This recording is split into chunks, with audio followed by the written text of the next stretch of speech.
Runway पे आपने कभी सुना होगा, लोग ना पटाखे वाली गन बजाते हैं। मतलब ये सब गार्ड वो पटाखे वाले गन इसलिए बजाते हैं जिससे कि बर्ड को, मतलब अगर बर्ड्स आ रही तो वो डर जाए, क्योंकि अगर बर्ड्स इंजन में आ जाएंगी तो इंजन हमारा खराब हो सकता है ना। तो सबसे पहले ये होता है। दूसरे हम लोग लाइटें भी ऑन रखते हैं, तो बर्ड्स को क्या लगता है, अगर आप लाइटें ऑन रखोगे तो ऑलरेडी दूर हो जाती हैं।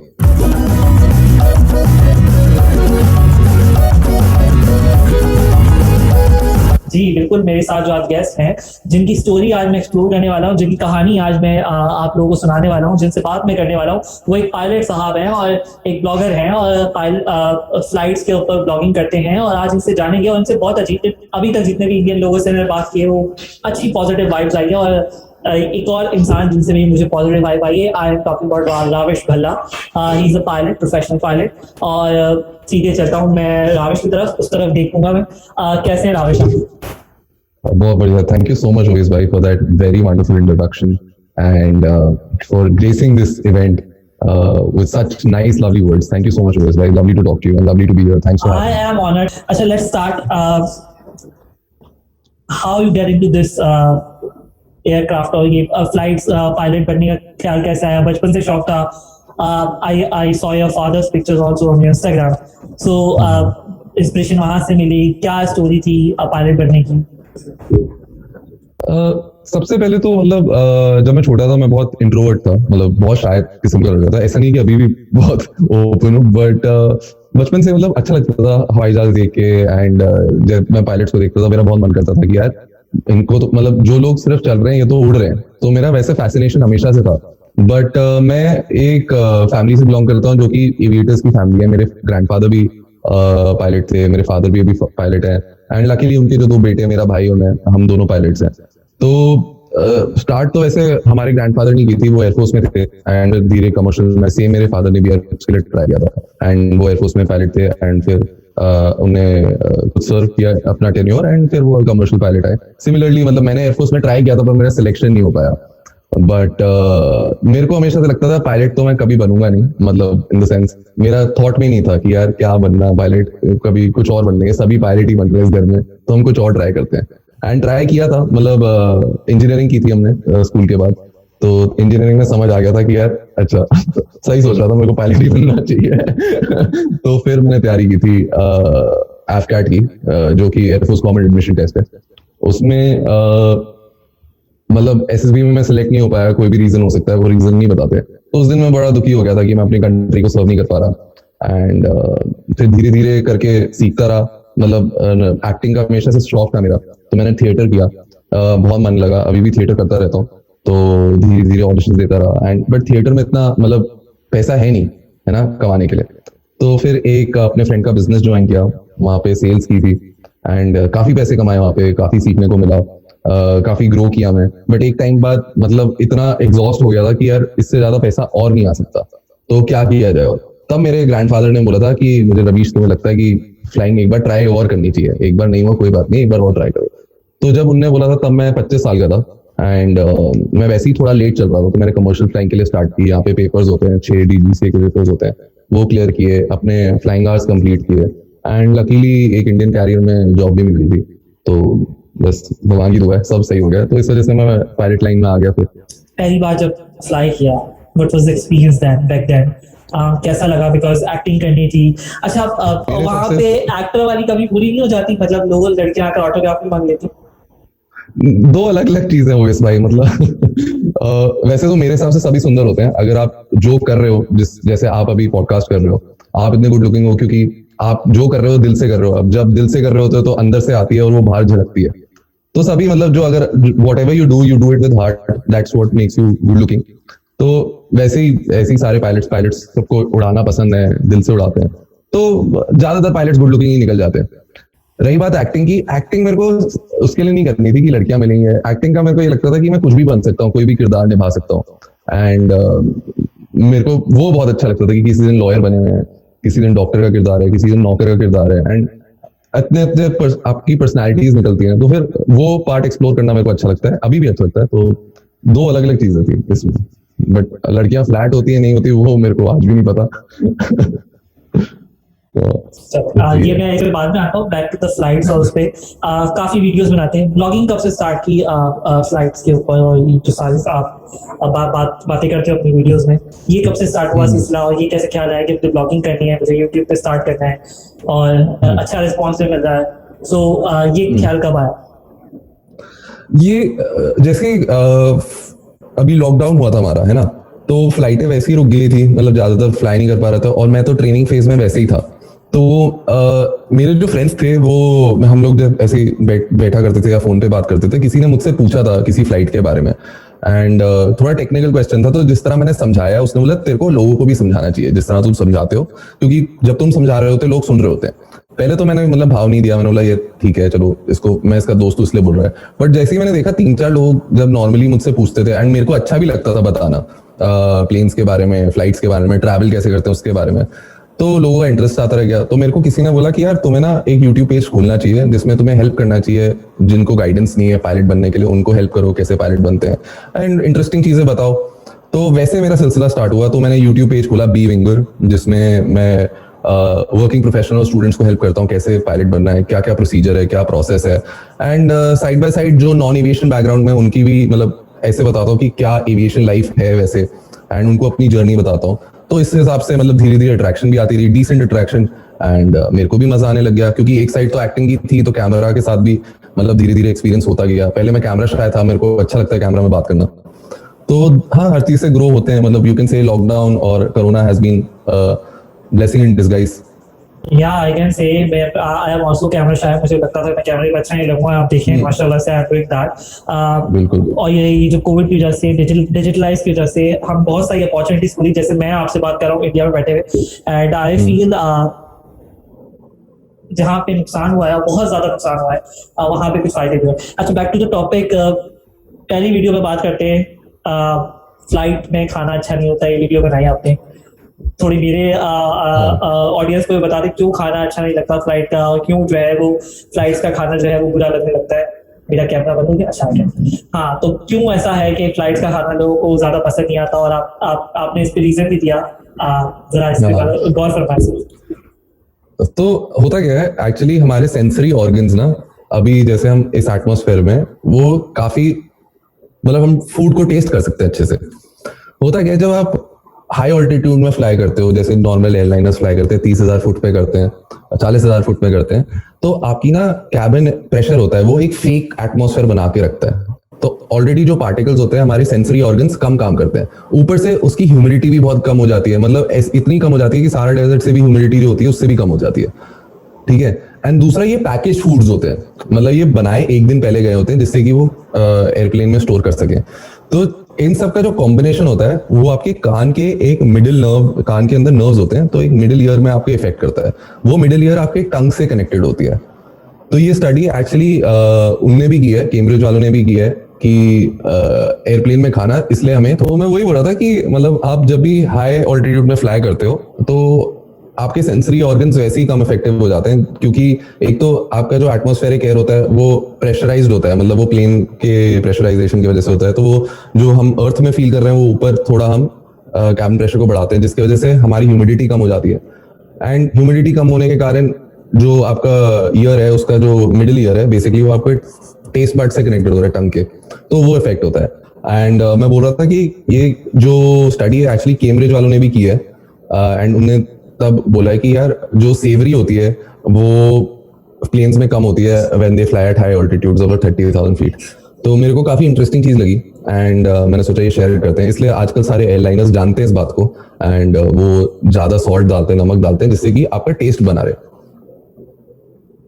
परफेक्ट। अच्छा, अगर बात की जाए, आपने कहा अभी आप ट्रेनिंग फेज में हो, सो हैव यू फ्लाइड, मतलब कोई अभी तक कितनी फ्लाइट्स मतलब दी हैं ऐसा कोई फ्लाई की? मैंने एक्चुअली मेरे उसके तो आवर्स होते हैं आप जो लॉग करते हो, राइट। मैंने अभी तक जितनी भी फ्लाइट्स की है सारी ट्रेनिंग फ्लाइट्स की हैं, इन द सेंस मैंने अपने जो लाइसेंस लेने के लिए जो फ्लाइट्स होती हैं वो कंप्लीट किया है। बट एक्चुअल कमर्शियल प्लेन में मैं सिर्फ ट्रेन किया हूँ, अभी तक मैं रिलीज नहीं हुआ हूँ, तो वो जिस दिन होगा तो फिर अच्छा, उसके बावजूद इतनी सारी नॉलेज कैसे, मतलब पढ़ाई के दौरान ये सारी नॉलेज आई है क्या? स्टडी की मतलब रिसर्च अभी कर रहे हो क्या? हाँ, तो मतलब मेरे को यही लगता था कि कभी भी जैसे लॉकडाउन खुल जाएगा तो हमारे चेक्स होंगे, जैसे आज है है ना। तो ऐसा ना हो जाए कि कोई बोले कि यार इतना टाइम तुम्हारे पास था, तुमने क्या पढ़ाई की। तो मेरे को वैसे भी एविएशन सब्जेक्ट्स पढ़ने का बहुत शौक है। मेरे को अच्छा लगता है नेविगेशन पढ़ना, मेरे को अच्छा एक लगता है बात वेदर था पायलट नहीं बनना था और आज इतनी नॉलेज एविएशन के मुतालिक, मतलब हाँ इतना बिल्कुल। चेंज। हाँ वही आयरनी है, मतलब मैं भी यही सोचता हूँ कि मेरे को पढ़ाई में बिल्कुल शौक नहीं था, एंड आज मैं इसके बारे में इतना पढ़ रहा हूँ और अच्छा भी लग रहा है। ऐसा नहीं है कि मैं You are doing जबरदस्ती पढ़ रहा great. You हूँ। are doing great. You are doing great. Thank you And I think अच्छा okay, so let's talk about it कि अच्छा ये जो आप because you are training और आप ट्रेनिंग भी ले रहे हो, उसके साथ साथ आप पढ़ भी रहे हो, स्टडी भी कर रहे हो। ये जो इतनी लंबी लंबी फ्लाइट्स होती हैं, जो अब आप लोकल फ्लाइट्स की बात करें तो चलो वो तो 2-1.5 घंटे की या 3 घंटे की मैक्सिमम होती है। वो जो बहुत लंबी लंबी 24-24 घंटे की फ्लाइट्स होती हैं, उस पे क्या होता है, पायलट क्या करता है, मतलब कैसे सोता है बंदा, मतलब क्या सिस्टम क्या चल रहा होता है पायलट से? अरे ओएस भाई, आपको ना मैं दिखाता हूँ। मैं इस पे अभी यही स्क्रिप्ट लिख रहा था। तो बेसिकली होता क्या है, बहुत लंबी लंबी फ्लाइट्स में ना एक सीक्रेट बेडरूम होता है, ठीक है। अब वो सीक्रेट बेडरूम नॉर्मल पैसेंजर्स को नहीं पता होता। क्यों? क्योंकि वो एक्सेसिबल ही फ्लाइट क्रू के लिए होता है, कैबिन क्रू और पायलट्स के लिए। अब जब लंबी फ्लाइट्स होती हैं तो शिफ्ट्स में पायलट फ्लाई करते हैं। मतलब 4 पायलट्स, अगर जैसे मैं बोलूँ लंदन से लॉस एंजलिस जाना है फॉर एग्जांपल, ये कम से कम 18 घंटे की फ्लाइट है, ठीक है। 16 से 18 घंटे की फ्लाइट है। तो इसमें 4 पायलट्स जाते हैं। एक पायलट फ्लाइंग होता है, एक पायलट मॉनिटरिंग होता है, ठीक है। स्टार्टिंग में टेक ऑफ में तो ये लोग सब वो एक साथ बैठे होते हैं, बट अब सबका रेस्ट, कंट्रोल्ड रेस्ट पीरियड होता है। 8 घंटे से ज्यादा कोई, मतलब it's humanly impossible to fly. तो दे टेक रेस्ट, एंड जैसे ही वो रेस्ट लेने जाते हैं तो एक क्रू कंपार्टमेंट रेस्ट एरिया होता है जहां पे ये लोग रेस्ट कर सकते हैं। उसमें छोटा सा बेड होता है जिसमें सो सकते हैं कुछ टाइम के लिए। तो इस हिसाब से ये लोग प्लान करते हैं कि कौन अभी दोनों उड़ेंगे, फिर मतलब 6-7 घंटे बाद ये दोनों पायलट्स फिर उड़ेंगे, मतलब दूसरे। एंड ऐसे ये लोग पूरी लंबी लंबी फ्लाइट्स करते हैं बिना रुके। और वो जो प्लानिंग होती है वो सबसे सीनियर मोस्ट पायलट करता है उस पर्टिकुलर फ्लाइट में।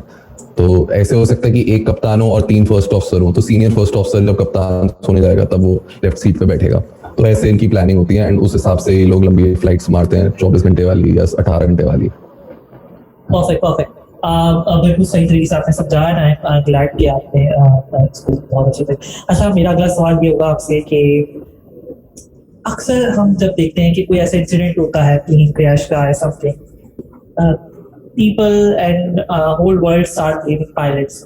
कितना हद तक जो है इसमें ऐसा होता है कि वाकई में पायलट का हाथ हो सकता है, और अदर सर्कमस्टेंसेस भी होते हैं ऑब्वियसली, जैसे इंसिडेंट्स। तो आपको क्या लगता है कि क्या इसमें कितना हद तक जो है वो पायलट का कसूर हो सकता है? और ये जो एक सोच बन रही है, अगर कोई इंसिडेंट हुआ है कि किसी प्लेन के साथ, तो उसमें जो है वो पहला कसूरवार तो जो है पायलट है, ऐसा है। What is your opinion about? तो पायलट की जो ट्रेनिंग होती है ना, वो बहुत एक्सटेंसिव होती है। वो इतना पढ़ाई करता है, एक भी चीज गलत हो जाती है तो बहुत डांट पिटती है पायलट को। वो इतने घंटे इन्वेस्ट करता है, इसलिए करता है जिससे कि वो पैसेंजर को एक जगह से दूसरी जगह तक ले जाए। इतनी पढ़ाई करता है, हर 6 महीने में टेस्ट होता है, हर 1 साल में तुम्हारे चेक्स होते रहते हैं। कोई भी पायलट इतना पढ़ाई करने के बाद ये नहीं करेगा कि मैं प्लेन ऐसे ना लैंड कर सकूं, या कोई भी ये पायलट नहीं सोचेगा कि मैं प्लेन क्रैश कर सकूं। तो बहुत ऐसा नहीं है कि पायलट गलती करते हैं, नॉर्मल ह्यूमन बीइंग्स होते हैं पायलट भी, बट वो इतना काम करते हैं, इतनी शिद्दत से काम करते हैं कि बहुत कम चांसेस होते हैं कि पायलट गलती कर सके। बहुत कम, ऐसा नहीं बोल रहा कि नहीं होते। तो जब भी कभी क्रैश होता है ना, तो जो क्रैश वाले भी होते हैं, वो सबसे जो इन्वेस्टिगेटर्स होते हैं, वो एक सीरीज से जाते हैं। सबसे पहले वो चेक करते हैं कि वेदर कैसा था उस टाइम का, कि वेदर की वजह से तो नहीं क्रैश हुआ है। जब वेदर, अगर वो बोलते हैं चलो वेदर ठीक था, दूसरी चीज देखते हैं एयरक्राफ्ट, कि एयरक्राफ्ट में तो कोई दिक्कत नहीं थी, कि एयरक्राफ्ट का ये कोई वायरिंग सिस्टम या हाइड्रोलिक सिस्टम फेल था, जिसके जो पायलट के कंट्रोल में है ही नहीं। तीसरी चीज आती है पायलट्स की, उस टाइम उसका कैसा स्टेट था, क्यों उसने ये प्रोसीजर मिस किया। इसलिए 2 पायलट्स बैठे होते हैं अंदर, कि एक बंदा अगर कुछ गलती करे तो दूसरा पायलट करेक्ट कर सके, एंड दोनों की रिस्पॉन्सिबिलिटी शेयर्ड होती है। तो मैं तो बस यही बोलूंगा, थोड़ा सा हमें सिंपैथेटिक होना चाहिए कि कभी कुछ क्रैश हो जाए, हमें डायरेक्टली नहीं ब्लेम करना चाहिए किसी को भी, फॉर दैट मैटर। कोई भी पायलट क्रैश करने के लिए नहीं, मतलब पायलट बना है, वो इसलिए बना है जिससे कि वो लोगों को जो जिनके सपने हैं वो उन सपनों के पास ले जा सके। मेरे हिसाब से that's how I see myself. When they tell me what's interesting about your job, I tell them that my job is to help people get closer to their dreams. So that's the thing. I think it's a very stressful job. If you think of, if you just Google which is the most stressful job in the world, commercial pilot would be on number 3.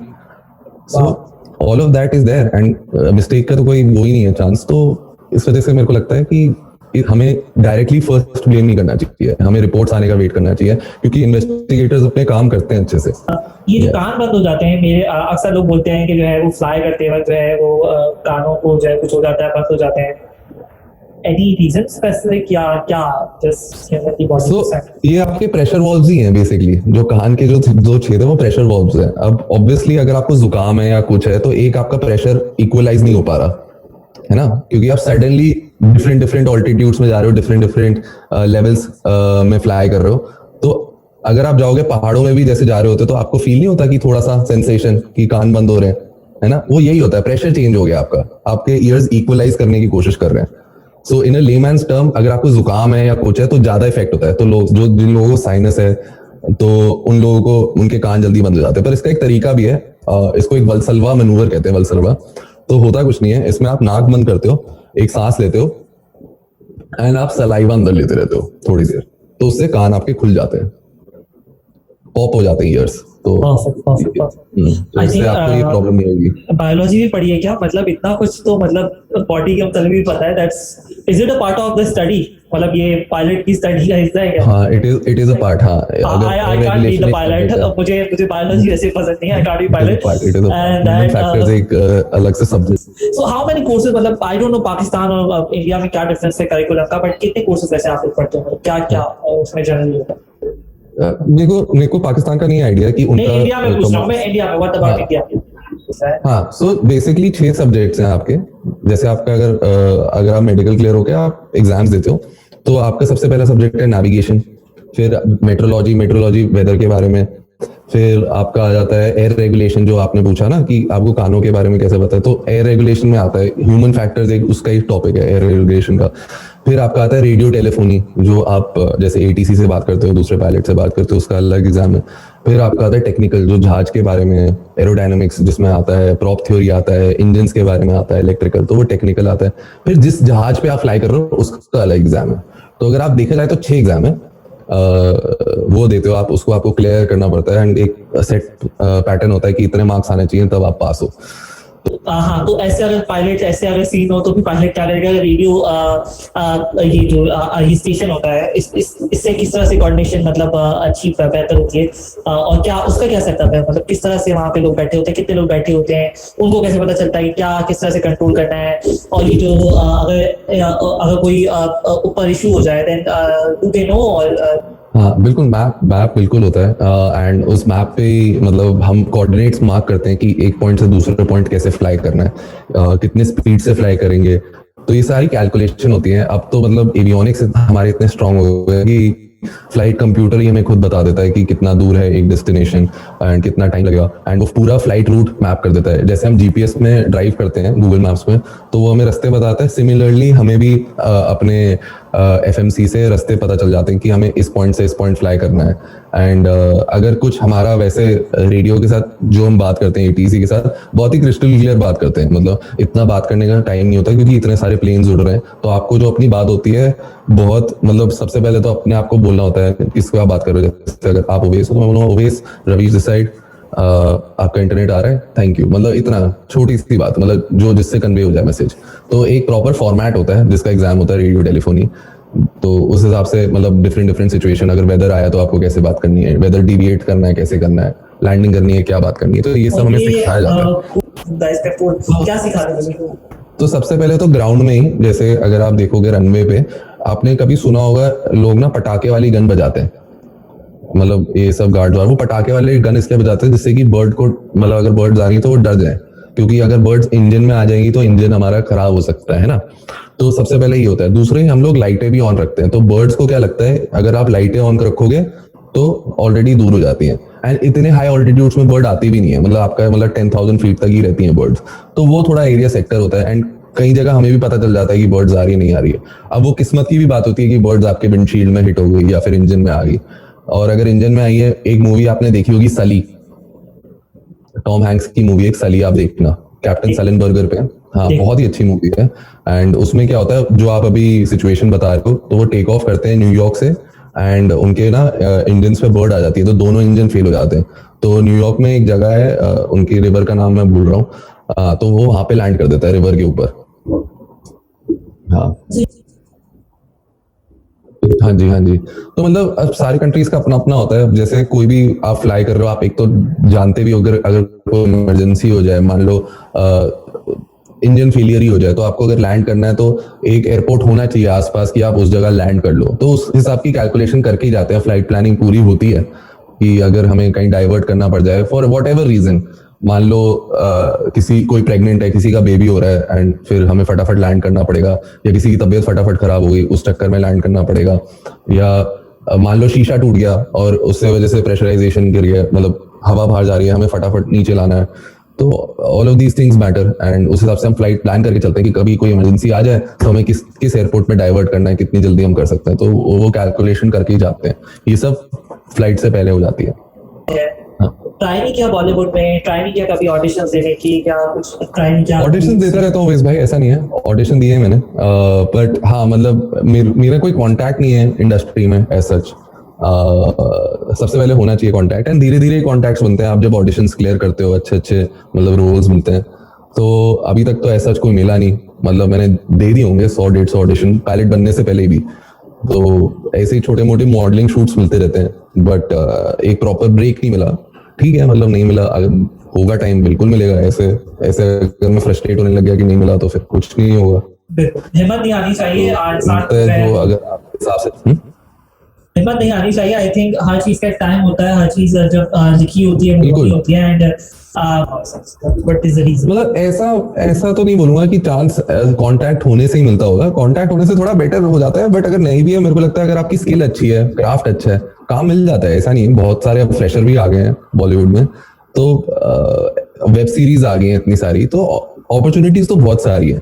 अब सबको अगर शाहरुख खान, सलमान खान, अक्षय कुमार बनना है, वो थोड़ा time लगेगा। उनने भी कितना कुछ स्ट्रगल किया होगा, तभी वो इस मुकाम पे है। आज भी हमें लगता है कि हम उनको देख रहे हैं इसलिए हमें अच्छा लग रहा है, पर उनने तो बहुत जूते घिसे हैं। उनने इतना काम किया होगा पहले भी, उनको भी कितने रिजेक्शंस मिले होंगे।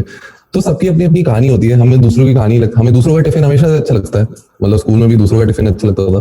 तो यही सीन है।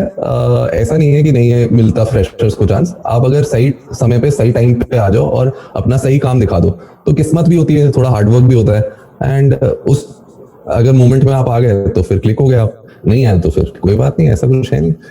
मेरे को लगता है अगर आपके हिसाब से दुनिया चल रही है तब तो बहुत बढ़िया है, पर अगर आपके हिसाब से नहीं चल रही तब और भी बढ़िया है, तब ऊपर वाला देख कर रहा है जो करना चाहिए। तो दोनों में फायदा ही है।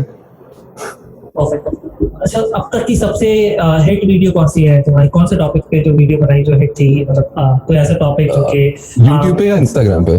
दोनों जगह कौन सी ऐसी टॉपिक था जिसपे तो मतलब आपको लगा कि वाकई में जो है लोगों को इंटरेस्ट है और वो हिट है, काफी मतलब काफी व्यूज है, काफी से सेंस ऑफ मेरे लिए व्यूज मिलियंस में नहीं होते। मेरे लिए व्यूज अगर 50 लोग भी देख रहे हैं और वो अप्रिशिएट कर रहे हैं तो बहुत बड़ी बात होती है। तो ऐसा कौन से व्यूज थे या ऐसी कौन सी टॉपिक्स थे जिसपे आपको लगा कि लोग इंटरेस्टेड है और उस पे क्या दोबारा वीडियो बनाई, क्या हुआ उसका?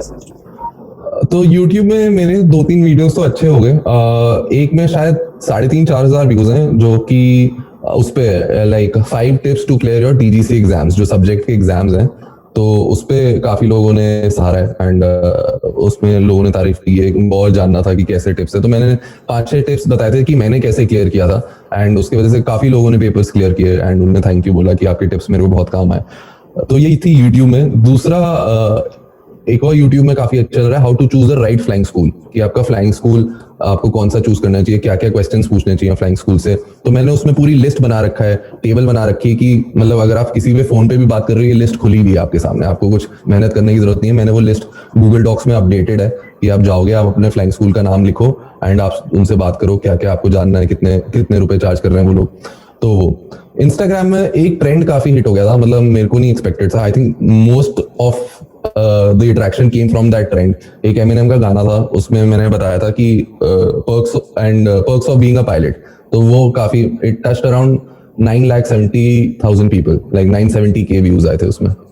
हाँ मतलब 30,000 शॉर्ट ऑफ 1 मिनट। तो वो काफी रील थी। regarding your नहीं, blog? मैं तो बस आपको थैंक यू बोलूंगा, आपने टाइम निकाला मेरे लिए, मेरे बारे में जाना, एंड जिस तरह आप बात कर रहे हो मेरे को लग मैंने रहा है टाइम निकाला, आपने टाइम निकाला सर, थैंक यू। कोई बात You नहीं, gave me your दोनों time जगह and- दोनों जगह। Perfect. एंड And जिस तरह आप बात कर रहे हो आपने मतलब बिल्कुल जितने भी आई एम श्योर आपका पॉडकास्ट बहुत आगे जाके जाए, मतलब बहुत ऊपर जाएगा। बस मेक श्योर करना कि आप ऐसी मेहनत करते रहें। एंड आपकी मतलब स्माइल ही बहुत कुछ कह रही है, and very pleasing to the eyes. And जिस तरह बात कर रहे हो, मेक श्योर कर रहे हो कि आपका गेस्ट बहुत खुश है। सो आई होप आप बहुत ग्रो करें एंड बहुत तरक्की हो आपको। वो है लिखा हुआ है, मतलब देख के पता चल रहा है कि आप बहुत ग्रो करोगे, बस ऐसी मेहनत करती रहिएगा एंड ऊंचे ऊंचे मुकाम पाइए।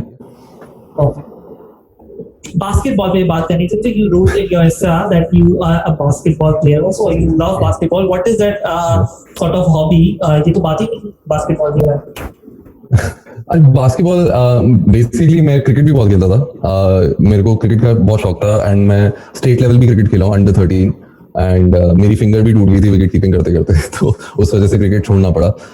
बट हाँ, मेरे को हर टाइप का स्पोर्ट्स खेलना पसंद है। बास्केटबॉल इसलिए पसंद आ गया क्योंकि थोड़ा फास्ट स्पोर्ट है एंड मतलब आई एंजॉय प्लेइंग बास्केटबॉल। तो मैं अपने स्कूल में भी खेलता था एंड फिर कॉलेज रिप्रेजेंट किया, कॉलेज में कैप्टन था बास्केटबॉल का। एंड अभी भी मतलब कभी अगर टाइम मिलता है, वैसे तो अभी जा नहीं रहा पिछले 7-8 महीने से खेलने, बट जब भी टाइम मिलता है बिल्कुल मैं जाता हूँ बास्केटबॉल खेलने। एंड बस वो स्कूल से स्टार्ट किया था एंड वो आदत ही लग गई एंड फिर मैं एडिक्ट हो गया बास्केटबॉल के। I think I have enough recording of you, मतलब मेरी पास अच्छी खासी recording हो गई है आपकी, and thank you so much। पहली बार मैंने आपका नाम राविश गलत लिया था because in Urdu we pronounce I as in Ravish, और then Ravish you have the sound, तो वो थोड़ा सा accent issue, but thank you so much Ravish for being part of my journey, and you are so gem of a person। और इंसान की बात करने के अंदाज से पता चल जाता है कि उसका इखलाक, उसका बिहेवियर, उसका जो एथिक्स है वो कैसा है। And you are such a nice person, and I think तभी लोग तो आपको पसंद करते हैं और तभी लोग आपको सुनते हैं, because the way you speak, the way you share your thoughts are mind blowing. और ऐसे ही लोगों की जरूरत है दुनिया में जो कि ये ना सोचें कि हम पाकिस्तान में इंटरव्यू दे रहे हैं, इंडिया में दे रहे हैं, कहीं और दे रहे हैं, because border doesn't matter, country doesn't matter, because we both are same. हम कह सकते हैं कि ब्राउन जो कम्युनिटी है वो सब सारी सेम है। और and I am so proud of you, the way you are, the work you are doing, you are educating the youngster of India और the people of India about flights. और जो young लड़के लड़कियां हैं जो आना चाहते हैं, जो इस फील्ड में आना चाहते हैं, जो एविएशन में आना चाहते हैं, उनको इतना कुछ सिखा रहे हो आप, और through your videos, that's mind blowing, और that's the thing which I appreciate most। और मैंने जो आज आपकी स्टोरी एक्सप्लोर की है, आई थिंक एक इंसान भी अगर इसे सुन के इंस्पायर हो जाए, इसे सुन के जो है उसको मजा आए, मेरे लिए इससे बड़ी बात कोई नहीं हो सकती। और देखो आपकी तारीफें कर रहा हूँ तो मेरा कैमरा कितना अच्छा चल रहा है, और सवालों के बीच में कैमरा नहीं चल रहा, कैमरा भी चाहता है कि मैं कैमरा भी चाहता है कि मैं जो है आमिश की जो है राविश की जो है वो तारीफें करूं। सो मैं तारीफें करता रहता हूँ, आई थिंक कैमरा सही चलता रहता है और बहुत अच्छा चलता है माशाल्लाह। सो अच्छा, मैंने एक सवाल पूछना भूल गया, crew, what about the crew, उसके साथ रिलेशनशिप कैसा रहता है जब आप लोग अभी तो खैर you haven't flied with much, but what do you think कि किस तरह का रिलेशन होता है क्रू, लाइक आपके एयर होस्टेस हो गए और जो इस तरह की जो स्टाफ हो गया अंदर, कैसा रिलेशन रहता है जब बड़ी फ्लाइट्स में? जनरली कुछ सुना होगा फादर से, भाई से, तो जो लोग फ्लाई करते हैं। तो मतलब सब कुछ प्रोफेशनली होता है। जब भी आप एक कंपनी को रिप्रेजेंट करते हो तो you are the face of that company, right? तो आप जितना प्रोफेशनल रहेंगे अपने काम पे, उतना ही आपकी कंपनी ग्रो करेगी, उतना ही आपका नेचर ग्रो करेगा, उतना ही आपका स्किल ग्रो करेगा। तो जो रिलेशन होता है वो काफी प्रोफेशनल रहता है इन टर्म्स ऑफ, जैसे अगर लंबी फ्लाइट की बात करें, अगर वो उनका काम है पैसेंजर को सर्व करना, एक्चुअली उनका मेजर काम है पैसेंजर्स की हेल्प करना जब इमरजेंसी हो जाए, वो प्राइमरी काम। उनका सेकेंडरी काम है ये सब सर्व करना कि आपकी फ्लाइट कंफर्टेबल हो। That is why they have a friendly nature, जिससे कि because they are representing a company and that hospitality comes naturally to them. तो उस वजह से उनको भी ऐसे पैसेंजर्स मिलते हैं जो उनको इरिटेट करते हैं। अब अगर आप सोच के देखो, एक बॉडी बिल्डर है 6 फुट का एंड वो अगर कैबिन क्रू को बोल रहा है बैग ऊपर रखने को जो उससे भारी है, तो ऐसे भी लोग होते हैं। तो उनका भी डे टू डे जितने भी जो प्रॉब्लम्स आती रहती हैं, तो अगर आप लंबी फ्लाइट में जा रहे हो थोड़ा पूछ लेते हो फ्लाइट कैसी जा रही है, सब बढ़िया जा रहा है, क्योंकि वो हमें भी सर्व करते हैं ना खाना, तो उस वजह से उनका भी थोड़ा, it's a team game basically. Flight crew, pilots and cabin crew have to be a team when they are flying. तो इस हिसाब से आपको अपना रिलेशनशिप अच्छा रखना पड़ता है. And every day you are meeting new people as a pilot, right. कल किसी दिन कोई और कप्तान हो गया, कोई और कैबिन क्रू होगी. एंड आपको कुछ टाइम पहले, मतलब 2011-12 में एक कैनेडियन एयरलाइंस, उनका नाम नहीं ले रहा मैं, तो उनने एक वो रूल निकाला था कि pilots can't have a beard. ठीक है, क्यों नहीं आ सकता? क्योंकि अगर प्रेशराइजेशन फेलियर हो जाए, प्रेशराइजेशन फेलियर का मतलब, अगर कैसे बताऊंगा आपको, जैसे जहाज में से ऊपर जब आप 30,000 फीट में अगर कुछ पार्ट टूट जाए या विंडो टूट जाए तो बहुत सडनली सक आउट होती है एयर, तो आपको प्लेन को नीचे लाना पड़ता है, तो उसकी वजह से आपको ऑक्सीजन मास्क पहनना पड़ता है. तो जब आप ऑक्सीजन मास्क पहनते हो, दाढ़ी के कारण आपके मतलब ऑक्सीजन बाहर जा सकता है, ऐसा उनका कहना था. बट अगेन एक स्टडी हुई, SFU एक यूनिवर्सिटी है, उनने स्टडी की, उनने ट्राई किया, तो उन्होंने बोला ऐसा कुछ नहीं है. बहुत सारे पायलट्स हैं, इनफैक्ट फाइटर पायलट, मुस्लिम पायलट्स जो जिनकी बियर्ड होती है, सिख पायलट्स जिनकी बियर्ड होती है, तो वो लोग तो 90% मास्क पहन के रखते हैं और उनका ऑक्सीजन नहीं फ्लो होता बाहर. तो फिर उस वजह से इन लोगों ने अपनी वो रूल वापस लिया एंड उन्होंने बोला कि आप बियर्ड नॉर्मल रखोगे, मतलब if it's looking presentable you can have that. तो बियर्ड फिर अगर आप शाबी मत रखो, मतलब जैसे अभी मेरी शाबी है वैसे नहीं होनी चाहिए, बट अच्छी से ट्विन में रखना है तो रखो. माशाल्लाह, very good. Yes, or I think thank you. Go support Ravish because he is a gem of heart. Thank you so much for watching it. Thank you so much Thank you. for